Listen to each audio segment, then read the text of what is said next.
This is the fifth manga that I've been reading, and I can confidently say that I've finally found a way that maximizes the learning experience. Because let's be honest, we all want to learn in a way that feels fun. In this video, I'm going to show you how I use manga as my main tool to improve my Japanese reading and comprehension in a way that's low pressure but actually effective. If you've been here for a while, you might know that I minored in Japanese for 2 years in university. Since then, I've continued learning Japanese and other languages as a hobby. A lot of people like learning through shows, YouTube videos, or other media. I realized reading works best for me. I've always been a big reader, so reading in Japanese just feels natural. When I see new words on the page, they stick more easily and I can really take my time to understand each sentence. With videos, I get distracted or feel like I'm constantly trying to catch up. But with reading, I can move at my own pace, stay focused, and even get into that flow state where learning doesn't feel like effort anymore. That said, everyone learns differently. The most important thing is finding a method that you genuinely enjoy.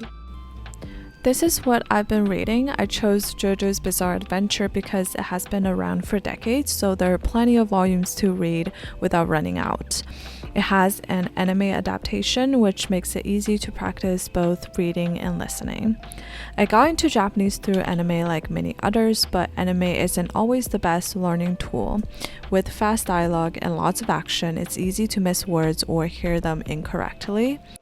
Writing down unknown words from anime takes extra effort and sometimes I get frustrated trying to keep up. That's why I prefer manga. I can enjoy the story without stressing about missing a word or phrase.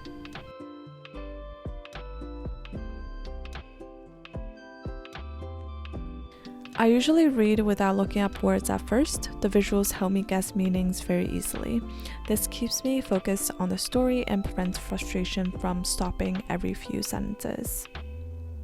When I want to go deeper, I use highlighters to mark important words. I use one color to highlight words I don't know and add them later to my word list for active study.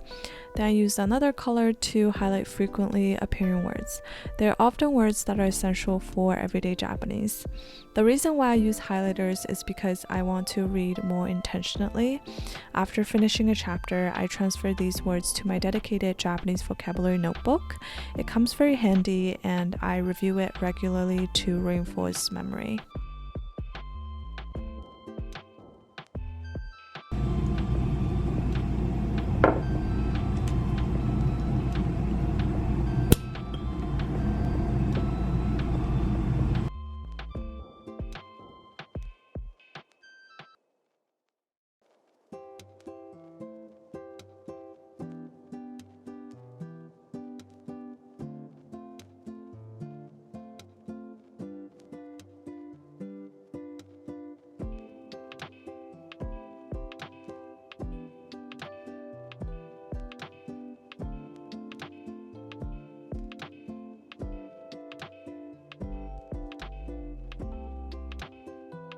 Translations are helpful, but applying words in real sentences is crucial.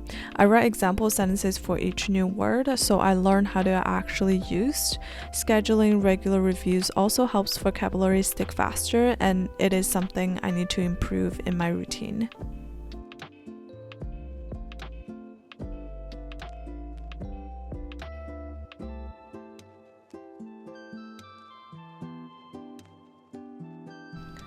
Recently, I started using a planner dedicated specifically to language learning, and it has made a huge difference in keeping me consistent. Whenever I study, I write down which language I focused on and what resource I used. This helps me see my progress over time. I also like to include a small active task for the day. Instead of just reading passively, I give myself something creative or reflective to do in Japanese. Some days I'll write down a quote I found, other days like today, I write a short summary of what I read. When I write summaries, I try not to be too vague. Instead of saying they were fighting, I challenge myself to include specific details from the scene. This pushes me to recall vocabulary, sentence structures, and story elements in my own words. 貧しい出身のこの僕にチャンスを与えてくれてありがとうございます。ますます励みたいと思います。Since I've read JoJo, watching the anime with Japanese subtitles is much easier because I already know the story. Sometimes I let it play in the background, other times I use it to add new words to my word bank. This combination reinforces learning and refreshes my memory effectively.